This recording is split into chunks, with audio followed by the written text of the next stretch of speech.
We're here because free speech is under attack. We're here because people are being convinced that socialism works. We're here because people are being judged guilty until proven innocent.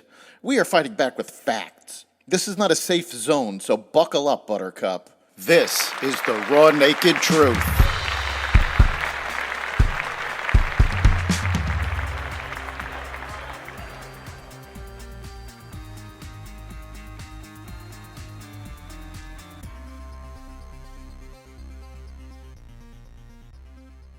Antisemitism spreads, the Trump hush money case begins, global tensions rise, and more.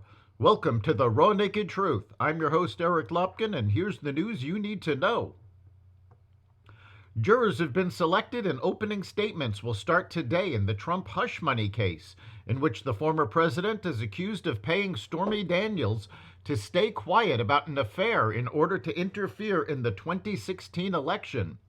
Stormy Daniels' former attorney Michael Avenatti has opened up about his desire to testify for Donald Trump in his hush money trial involving the former adult film star. Avenatti, who had been a ferocious Trump critic, said that he has been in contact with the ex-president's legal team and wouldn't hesitate to testify against Daniels, whom he claimed to be a serial liar.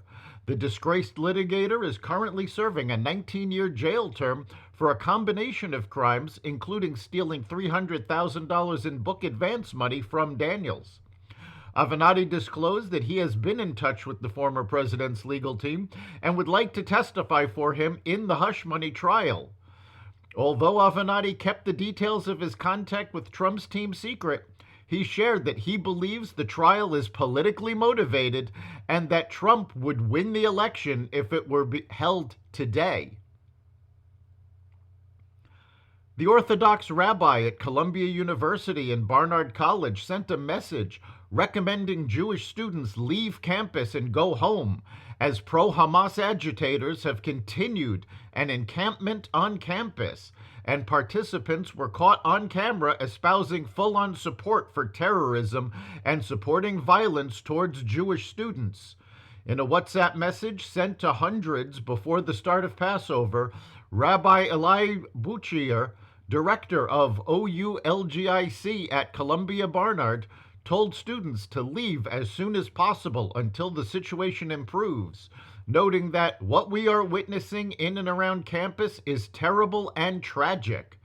The events of the last few days, especially last night, have made it clear that Columbia University's public safety and the NYPD cannot guarantee Jewish students' safety in the face of extreme anti-Semitism and anarchy. It deeply pains me to say that I would strongly recommend you return home as soon as possible and remain home until the reality in and around campus has dramatically improved. Police began removing pro-Hamas protesters from an encampment on Yale's campus early Monday after a week of protests calling for the university to divest from military weapon manufacturers. At least 16 protesters were arrested as police looked through tents set up in the encampment at Belinecki Plaza, where more than 250 agitators gathered Sunday night, according to the Yale Daily News. Protest organizers told the paper that at least some of those arrested are students. A member of the Yale Police Department told the Yale Daily News that the arrested protesters would be written up and released. The Metropolitan Police in London face accusations that they capitulated to radical pro-Hamas activists last weekend by threatening to arrest a British Jew because his presence was deemed provocative to a mob of anti-Israel protesters. A shocking video published by the British Campaign Against Anti-Semitism from the pro-Hamas and anti-Israel march shows a Metropolitan Police officer ordering Gideon Falter, the CEO of the Campaign Against Anti-Semitism, not to cross a street because of his openly Jewish appearance. Falter was returning from a Saturday synagogue service and was wearing a yarmulke, the traditional Jewish skullcap. The London cop even threatened Falter with arrest. He accused Falter of a breach of peace with all these other people. Folter was with 5 other people, some of whom were also wearing yarmulkes. Sudan's paramilitary rapid support forces and other allied militias in recent days have attacked and torched villages in war-torn Darfur, according to satellite images and interviews with survivors, stirring fears of more mass killings in the region. The surge in violence around El Fashir, the capital of North Darfur, has prompted warnings from U.S. officials, the United Nations, and analysts tracking the fighting about the risk of fresh atrocities against the region's black communities. The predominantly ethnically Arab RSF and local militias have already killed thousands of black Darfuris since a war for control over Sudan erupted between the paramilitary group and the country's military a year ago. Armed Finnish border guards on cross-country skis patrol the country's eastern flank, NATO's newest and longest border with its main adversary, Russia. Helicopters and drones buzz overhead along new fences being constructed, 13 feet high in places with barbed wire on top and 24-hour electronic surveillance.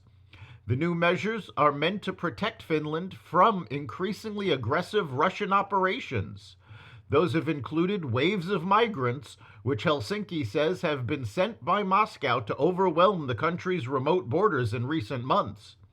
Finland believes the influx of migrants, which has continued even after it closed its borders to Russia late last year, is part of the hybrid warfare Moscow is deploying to intimidate and test Finland's security services after the Nordic country's decision to join NATO last April. Democrats and Republicans alike are forcefully pushing back against an effort to oust Speaker Mike Johnson over his move to bring Ukraine aid to the House floor, predicting there will be bipartisan support to stop a brewing effort to dislodge him from the speakership.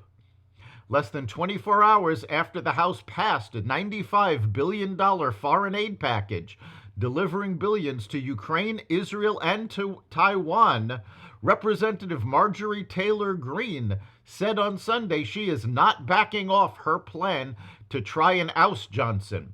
She declined to give specifics about timing of how he would be replaced. Yet with Johnson following through on his pledge to bring the long-stalled aid to Ukraine and Israel to the House floor, Johnson's allies seem confident he will survive. Several Democrats defended Johnson on Sunday, indicating there will be sufficient Democratic support to block Greene's efforts.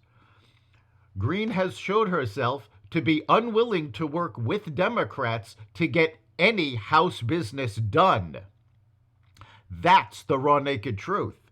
You can catch every episode of The Raw Naked Truth at xvadio.com, the Apple Podcasts app, Google Podcasts, Spotify, iHeartRadio, Audible, Amazon Music, and other platforms that respect freedom of speech. We'll see you next time.